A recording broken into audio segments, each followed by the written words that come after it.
আসসালামু আলাইকুম রহমতুল্লাহি ওয়া বারাকাতুহু।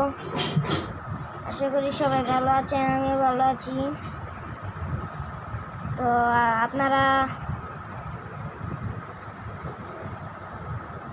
তো আমার ভিডিও দেখেনি, যদি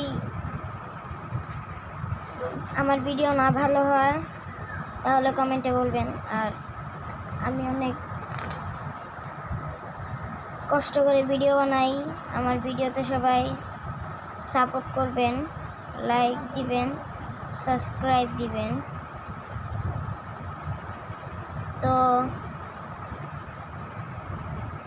আমি কিছুদিন ধরে অসুস্থ, তো আমার জন্য দোয়া করবেন সবাই। আমাদের এই বাসাটা মানে একটা অদ্ভুত টাইপের। আর আমার মাকে দেখতে চাইলে অন্য ভিডিওতে দেখতে পারবেন, এই ভিডিওতে আমার মাকে দেখা যাবে না, কারণ আমার মা এখন ব্যস্ত। রাখি, আসসালামু আলাইকুম।